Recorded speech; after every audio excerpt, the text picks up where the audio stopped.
3 मार्च को निकलेगी भगवान नरसिंह की भव्य शोभा यात्रा। आपको बता दें बरेली में भगवान नरसिंह की ऐतिहासिक एवं भव्य शोभा यात्रा 3 मार्च को धूमधाम से निकाली जाएगी। ये जानकारी प्रेस वार्ता के दौरान समिति के अध्यक्ष विजय शर्मा ने दी। उन्होंने बताया यह शोभा यात्रा वर्ष 1952 से स्वर्गीय पंडित राम गोपाल द्वारा शुरू की गई थी। 74 वर्षों से लगातार श्रद्धा व उत्साह के साथ आयोजित होती आ रही है। उन्होंने बताया कि ये देश की दूसरी सबसे अनूठी और बड़ी भगवान नरसिंह शोभा यात्रा मानी जाती है, जिसमें हर साल लाखों श्रद्धालु शामिल होते हैं। ये आज जैसा कि जानकारी दी है समिति के महानुभावों ने, और उससे पहले मैं नारद जी महाराज को प्रणाम कर लेता हूँ, और उनको प्रणाम करने से आप सबको भी पहुँच गया होगा, क्योंकि कोरोना के बाद आप सबसे मिलने का मौका मिला है। 74वीं वर्षीय पुरानी ये यात्रा है, जो कि फाल्गुन मास की पूर्णिमा तिथि को निरंतर रहती है। कोई भी यात्रा समाज में संदेश देती है जोड़ने का। हमारे यहाँ शास्त्र मत तो नहीं है ऐसा, किंतु हमारे एक पूजा का विधान है प्रेम मत। तो मैंने जैसा कि देखा, क्योंकि कई बहुत सी चीज़ें देखनी होती हैं, नुकसान होगा, ये है वो है, तो प्रेम में सूतक से पहले समिति के लोग एक बढ़िया तरीक़ा से पूजा कर लें। 2 तारीख की शाम को सबको निर्देशित कर लें, और उसमें 3 तारीख को सूतक लगने से पहले आप उस पूजा पाठ इत्यादि करने के बाद और कोई भी यात्रा कर सकते हैं, क्योंकि भगवान दुख और सुख में सब में है। लोग और समाज से भी कहना चाहते हैं कि भगवान तो कष्ट में भी हमारे लिए है, तो हम उनको कैसे छोड़ सकते हैं। तो एक संदेश भी दे सकते हैं और सामाजिक व्यवस्था से कि हम हर समय हमारे यहाँ नियम बंधन भी नहीं है, जब हमारे यहाँ प्रेम लागू होता है। तो उस प्रेम के संदेश के साथ इस यात्रा को और इस तरीक़ा से अगर आप जोड़ेंगे, तो ये और समाज में जो विघटन पैदा करने की कोशिश है वो और वहाँ पर एकता का संदेश जाएगा।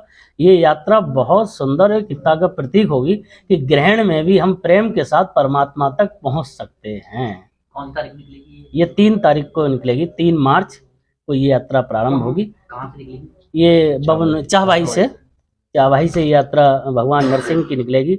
हरिओम उग्राय नरसिंहाय विद्महे ब्रजवानराय धीमहि तन्नो नरसिंह प्रचोदयात्। भगवान नरसिंह बुराई का समन करने वाले भगवान हैं, तो इसमें बुराई रूपी अगर कोई ग्रहण काल है तो उसको प्रेम से हम पूरा कर सकते हैं।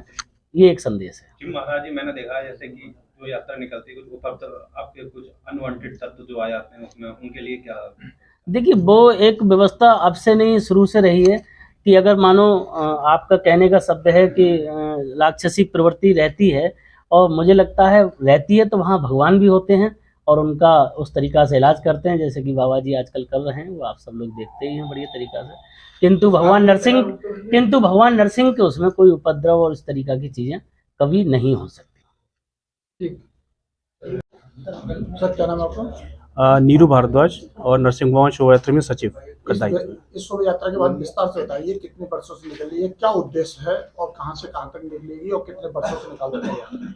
ये यात्रा इस बार 74वीं यात्रा है, जो कि चाहवाई से आरंभ होती है और अपना कुद्दड़बाग बानखाना चाहवाई होते हुए कोहाड़ा पीर कोहली किलत पर आती है, और वहाँ से सीधा घंटाघर दयानंद चौक होते हुए पुराना रोडवेज कालीवाड़ी अपना पूरा श्यामगंज बाजार, वहाँ से मटकी चौकी से सर्राफा मार्केट होते हुए वापस कुतुबखाने चौराहे से कोहाड़ा पीर होते हुए पुनः जहाँ से आरंभ होती है वहीं इसका समापन होता है।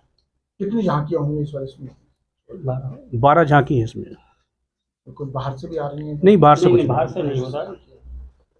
ये शोभा यात्रा जो भी है राम बारात पे निकाली जाती थी? नहीं, ये सही नरसिंह भगवान शोभा यात्रा है। ये है पिछले पूर्व वर्षों में क्या है कि ये दोनों यात्राएं घंटाघर दयानंद चौक पर जाके एक हो जाती थी। इस बार कुछ व्यवस्थाएं बदली हैं, इस चक्कर में हम लोगों ने 3 तारीख में ही निकाला, जो हमारी परंपरा है। ठीक है। इसमें इस बार यात्रा में जो है कुछ विशेष रखा है, कोई ऐसा कुछ संदेश देने के लिए जो जनता तक जाए, ऐसा कुछ रखा है? मैं पूरे बरेली शहर में एक निवेदन करना चाहता हूँ अपने समाज में कि त्यौहार है, शांति से मनवाएं, नशा ना करें, त्यौहार मनाने के बाद शौक करें।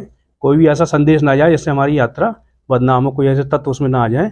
इसमें हमारी समिति के कुछ वॉलंटियर भी रहते हैं, कुछ उपद्रव करते हैं, तो प्रशासन का सहयोग लेके उनको साइड कर दिया जाता है।